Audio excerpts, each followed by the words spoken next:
Hello बच्चों, आइए इस प्रश्न को देखते हैं। वृक्क के कार्य के नियमन के संदर्भ में सही निम्नलिखित में से सही कथन को चुनिए। विकल्प ए, ठंड तापमान से संपर्क एडीएच निर्मुक्ति को उत्तेजित करता है। विकल्प बी, ग्लोमेरुलर रुधिर प्रवाह में वृद्धि एंजियोटेंसिन द्वितीय के निर्माण को उत्तेजित करता है। विकल्प सी, गर्मियों में जल शरीर से वाष्पीकरण द्वारा जल की अत्यधिक हानि होती है तो एडीएच की निर्मुक्ति घट जाती है। या विकल्प डी, जब कोई व्यक्ति अत्यधिक जल पीता है तो एडीएच की निर्मुक्ति घट जाती है।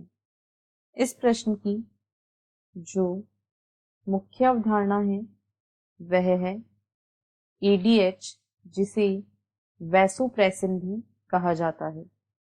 यहाँ पर हम देखेंगे एडीएच हार्मोन के कार्यों के बारे में।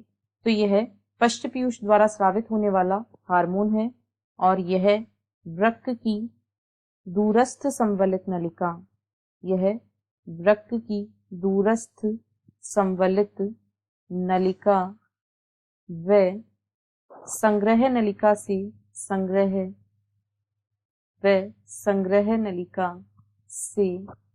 जल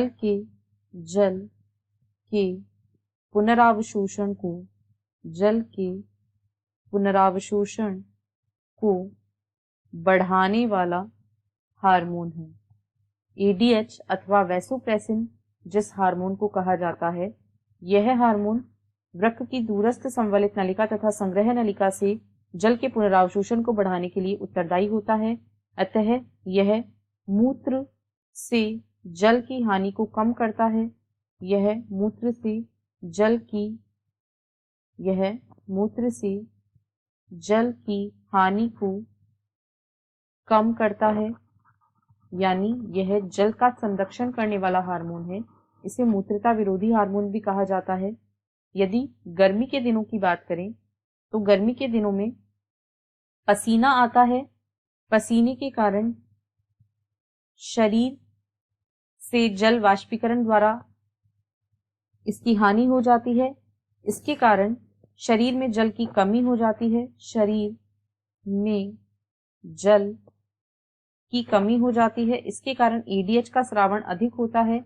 यह जल के पुनरावशोषण के द्वारा रक्त में जल के आयतन को बढ़ाता है और मूत्र से जल की हानि को रोकता है।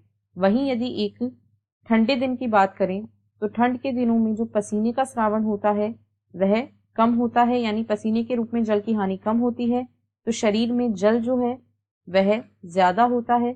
तो ऐसे दिनों में एडीएच का स्रावण कम हो जाता है, जिसके कारण मूत्र के द्वारा जल की हानि अधिक होती है। और यदि कोई व्यक्ति अधिक जल पीता है तो एडीएच की निर्मुक्ति घट जाती है, क्योंकि उसके शरीर में जो जल की आवश्यकता है वो कम हो जाती है और इसलिए जल के पुनरावशोषण की कोई आवश्यकता नहीं होती। यानी विकल्प डी सही है। जब कोई व्यक्ति अत्यधिक जल पीता है तो एडीएच की निर्मुक्ति घट जाती है। ए में कहा गया है ठंड तापमान से संपर्क एडीएच की निर्मुक्ति को उत्तेजित करता है। यह गलत है। एडीएच कम हो जाता है ठंड के दिनों में। बी में कहा गया है ग्लोमेरुलर रुधिर प्रवाह में वृद्धि एंजियोटेंसिन द्वितीय के निर्माण को उत्तेजित करता है। तो जब ग्लोमेरुलर रुधिर प्रवाह यानी जीएफआर, जब बीपी और जीएफआर या ग्लोमेरुलर रुधिर प्रवाह में कमी होती है तो इस स्थिति में एंजियोटेंसिन सेकंड का निर्माण उत्तेजित होता है, ना कि इसमें वृद्धि से। अतः यह भी गलत है। और गर्मियों के दिनों में एडीएच की निर्मुक्ति घटती नहीं है बल्कि बढ़ जाती है, यानी यह विकल्प भी गलत है। आशा है आपको प्रश्न समझ आया होगा। धन्यवाद।